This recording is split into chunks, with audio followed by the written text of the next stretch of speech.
Has Mist of Pandaria failed? A common question the World of Warcraft community has been asking. Did Blizzard Entertainment really deliver on a fantastic expansion as they have before? After Cataclysm was the cataclysm of the subscriber loss? Today we're going to take a look at, throughout the entire expansion, what the expansion brought and what it has taken away. Alright, so first off we have the monk. Now, I can say I was relatively surprised by this class. I can honestly say I was. The monk was a overall fantastic addition to the game, I believe. So, first off we have the spec of the Windwalker, which I actually have been enjoying thoroughly. I've done all three, or played all three specs, and the monk you're actually looking at right now is Windwalker spec for leveling my level 88 monk. And they're fun. They take a bit of skill to learn to play. I will admit, the Tiger Eye Brew is a little confusing, but they're a good addition. They are a very well addition. But surprisingly enough, what I found is that Brewmasters and Mistweaves are more common than Windwalkers. So let's switch over to what they have. The Mistweave is more of an on-demand commanding hot spec. It's a more direct hot spec than a Druid would be, per se. And I play a Druid as a main character, so I could compare and contrast very easily. I enjoy the Mistweaver. I really do. And I have dual spec on my monk, and I am a Mistweaver.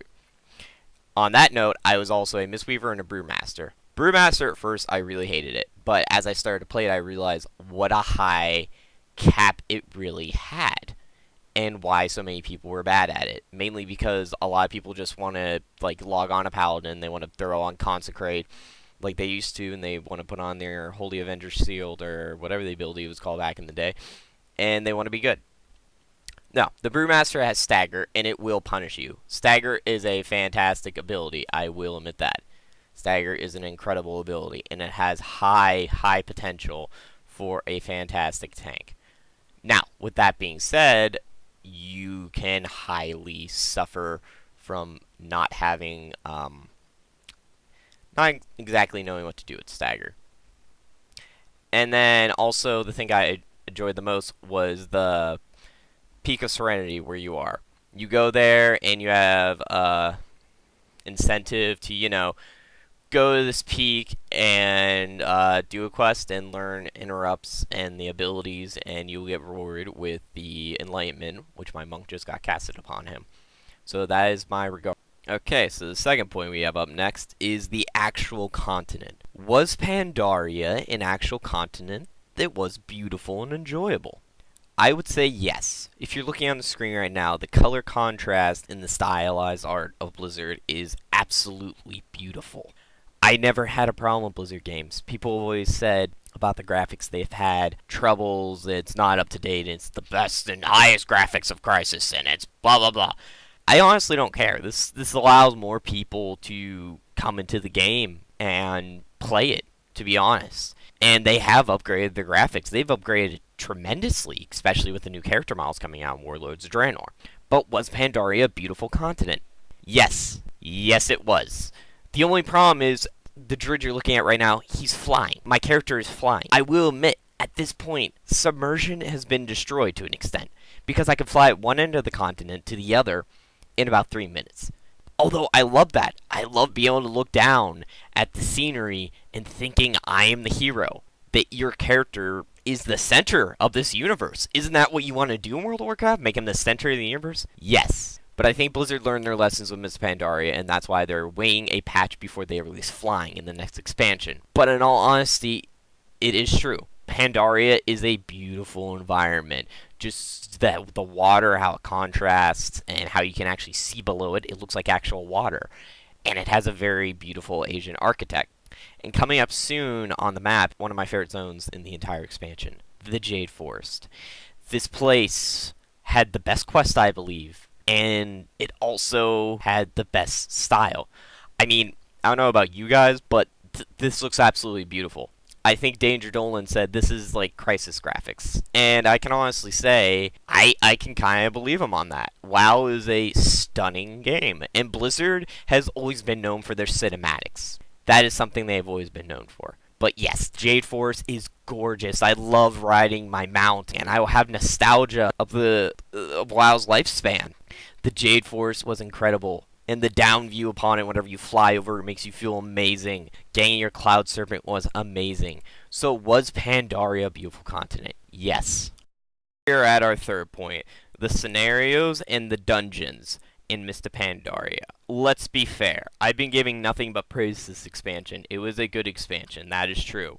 But damn it, make heroics harder again. I did heroics in Burning Crusade. They were hard. That was my end game. I was okay with that because it was a path.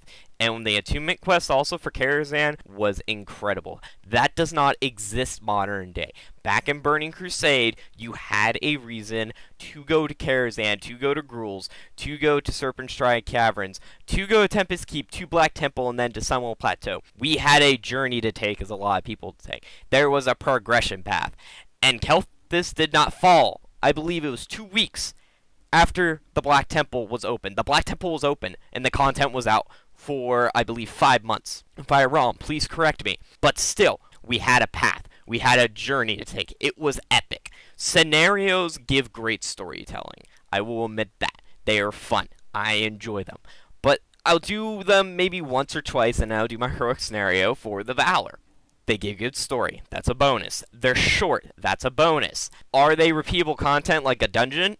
Not really. Only heroic scenarios because I enjoyed the challenge. And even after that, you get the mechanics down after a while. Scenarios, good. The bonuses of what scenarios bring.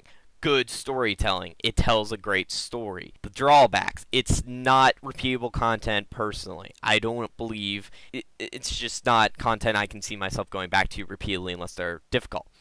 Now, on that aspect, we'll move on to the Timeless Isle. The Timeless Isle was phenomenal. In Warlords of Draenor, they said Warlords of Draenor is going to be all the Timeless Isle. I love the Timeless Isle. The Timeless Isle is one of the best showcases of the entire expansion. I lose myself just doing stuff in the Timeless Isle. I just absolutely love it. There's the Time Walkers where you can do the quest. There's the bullfrogs that you can kill and get timeless coins. There's always progression, and then you can also go around and find chests with timeless coins in it and get gear and send to your alts. It's a good way to gear up your alts. So far, we've looked at all the pros of Mist of Pandaria as an expansion. What are the cons? LFR is still in the game. I'm sorry, but I'm on the boat of LFR is a bad thing. It breeds terrible players, and I don't think anyone can deny that. It breeds characters that say, this difficulty is too hard, I don't want to obligate time. Bring the content down to my level. That is a bad thing. That is creating a community. If they kick and scream loud enough, they get content brought down to them. It ruins things for people like the Raiders. The hardcore Raider is dying out. This is a top that's just been beaten with a stick like a dead horse. Yes, the heroic Raider is dying out. It's saddening to me. They're going away. But in this day and age, do people really want to do heroic raiding is the question. If it's dying out, why should we be trying to save it? Because there will always be those people that want more challenging content. We should be challenged. That's why we play video games. We are gamers. Are you telling me you are a gamer that wants to go into a game, and if the difficulty's too hard, you want it to come down to you? No, that means you're just a bad player. Now, Mist of Pandaria did bring forth the flex system, and the flex system is a Raider's dream. I love the flex system. It is incredible. No longer do you fill your roster with around 8 people, and then you recruit 4 more, and Schmo Bob over there ends up going, oh, well, I recruited 2 more DPS, and then you're like, oh, well, I recruited 2 more DPS, and then your Raiders like, we have 12 people, we have to bench people. After you were told to recruit, you promise people spots, and you're like, yeah, we can use your class. Yeah, we got plenty of room. So that would leave you with 12 people. With Flex, you can go, wow, we can actually bring more people, and the boss scales up. Flex mode is incredible. That is an entirely awesome thing that 5.4 bring. As for the storytelling, the cinematics, the storytelling for Mist of Pandaria was incredible. First of all, the first patch, I wasn't around for that much, but I heard it was dailies galore, and it was horrible. 5.1 was amazing. They were bringing the war to the shores. This was a Warcraft expansion. Blue and red, as Chris Metzen said at BlizzCon. Blue and red are going to get it on. They're going to fight. So, 5.1, the war is coming. 5.2, the Thunder Isle. And they bring in scenarios and they're like, you're doing stuff. You are making things happen in the world. You are the main hero in this world. Like I said in the past panel, you want to be the hero. Why would you play a game if you don't want to be the hero? That is how pen and paper started. That is how video games have been portrayed. I do not see them going any way different. You are put in the seat of the hero whenever you read a book. Who wants to play a supporting character?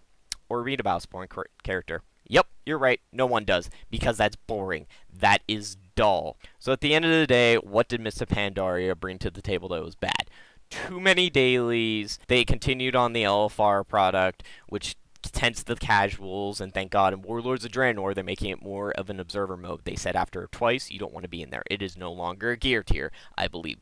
So that is fantastic, but that is one of the main issues. LFR and dailies. Also, flying, again, I believe worked for Outlands because Outland was a shattered continent. It worked for Wrath of the Lich King because Wrath of the Lich King was made for flying. Mist of Pandaria, I could see it being designed for a riding mount. So, looking forward, was Mist of Pandaria a good expansion? Yes, it was awesome. Siege of Orgrimmar was a badass raid. It was amazing. No one will deny that. Everyone will say, yes, Siege of Orgrimmar was amazing. So, Mist of Pandaria, good expansion. I loved Mist of Pandaria at the end. At the beginning, I was very hesitant. I told myself I wasn't going to buy the expansion because I didn't like the theme at all. And I bought it the day of, and I quit around 88, and then I came back during 5.2. It was literally the 5.2 launch day. It was a good expansion. And looking forward into Warlords of Draenor, I think Blizzard has learned from their lessons, and they will continue to improve. Thank you so much for watching my video. Leave feedback below if you enjoyed my videos.